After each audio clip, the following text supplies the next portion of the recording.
Welcome back. This is Tucker. Let's talk weather. A major tornado outbreak is likely beginning right now. Don't miss the details of this forecast as we break down the threat and talk about where it's headed next.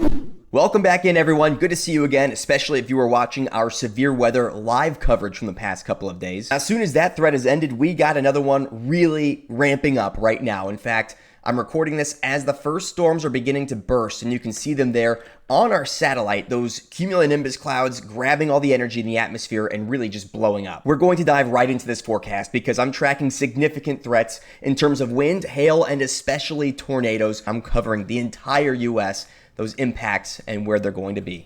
We begin with the severe weather risk across the Plains region here on Sunday, day 1 of 3, and we're covering all 3 days in this video. But I want to draw your attention to this level 4 out of 5 risk in south central Kansas, primarily for large tornadoes and very large hail. That's our biggest concern. Damaging wind is a threat too, though it is secondary to those two. This level 3 risk extends as far south as north central Texas and as far to the west as northeastern Colorado. So it is a pretty broad threat, and one that will be taking us through most of the evening and actually into the overnight as well. We're going to cover the timing in more detail here in a moment, but if I break this down more specifically to the tornado threat, even if you're not in that level 3 risk, this is a very broad area of at least low to moderate tornado potential, extending through a lot of Texas into Nebraska and Colorado, but especially peaking in Oklahoma and Kansas.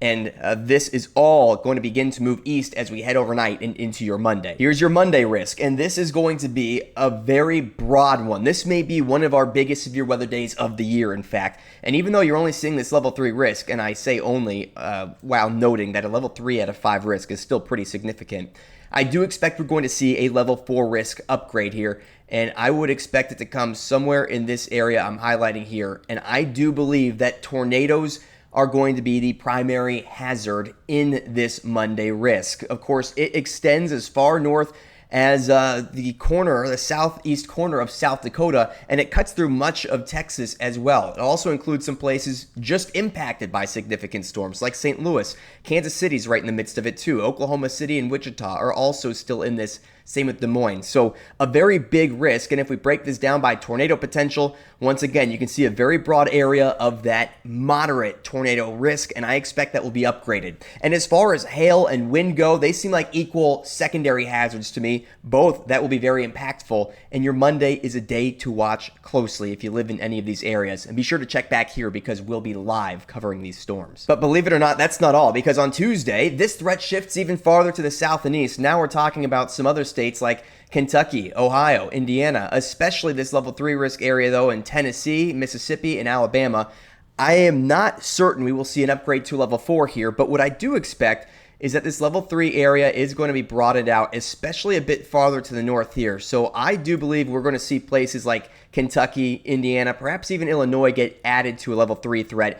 I expect tornadoes will be at the highest potential somewhere here in central Tennessee, or middle Tennessee as you guys call it out there, but it will be a very broad tornado risk. I could see this entire area being under another at least low to moderate tornado threat. And certainly wind is going to be a pretty significant secondary threat, especially in this area highlighted right now. Hail will be a concern too, but I believe tertiary to tornadoes and wind on this day. And of course, this is perhaps not even the last day of severe weather.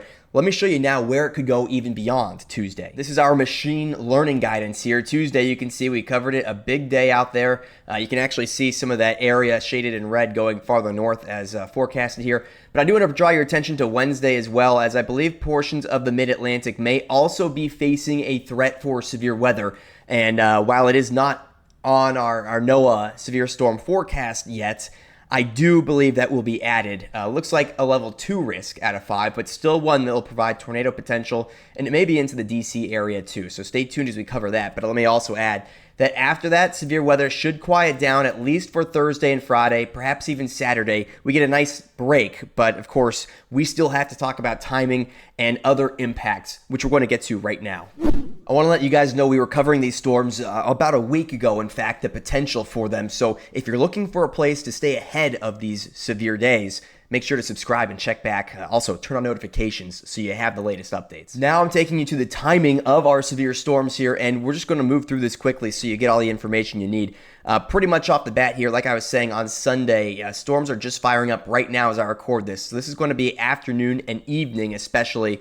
We're going to see these storms continue for a bit overnight the farther north you go. So even after dark, especially if you're in Nebraska, if you're in the Kansas City area, even Missouri, you do need to stay on alert. And that makes it very important to make sure you have a way to get warnings. Make sure emergency alerts are turned on your phone. If there's a tornado warning, it'll wake you up. It'll make some noise. But take those precautions because nocturnal storms are the most deadly because people are unaware. As we head into Monday here, you're seeing storms will weaken for a bit, but as we head into the afternoon, you're going to see activity really begin to increase, especially out here in a very broad area. This is around lunchtime, but there we go. I mean, this is as soon as about 1 to 3 o'clock.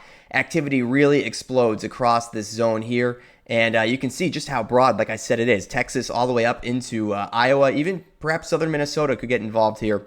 But the severe weather threat is going to increase as we get into those late afternoon, early evening hours. You're going to see a few lines of storms form. So this is going to be a day where many people are impacted by severe weather. The potential is very high as well, and that's partially why I expect we're going to see an upgrade.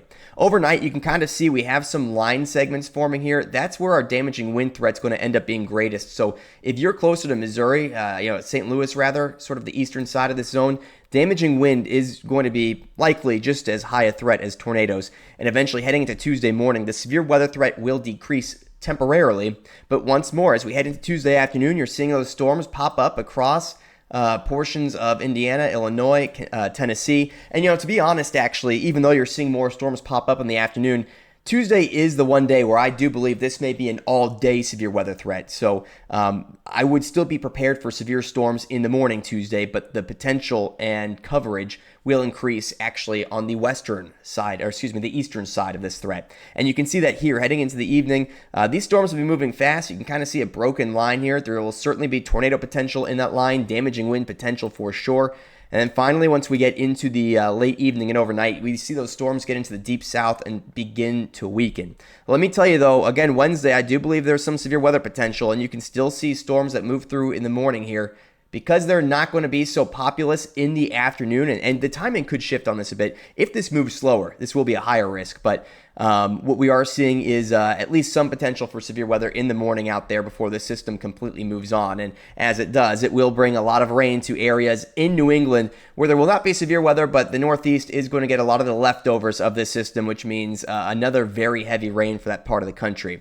Meanwhile, I will say this entire time, if you take a look farther west, if you're looking to avoid the severe weather, the Rocky Mountain region and onwards, other than a one system that gets into the northwest, is going to be quite dry and nice. So if you need a vacation, get away from the storms, that's not a bad place to go, but this is a really serious threat. And of course, if you have any questions, you can drop them here in the comments. As always, make sure, like I said, you have a way to get warnings. Your phone is actually going to be the most reliable. Do not rely solely on sirens. Make sure emergency alerts are turned on your settings. And of course, make sure you have a safe place to go if there is a tornado or a warning near you. That would be the lowest floor of your building in an interior room, or a basement, ideally, if you have one. This is a type of threat that you need to plan ahead for. And again, if you have any questions, drop them in the comments. Let me know where you're watching from.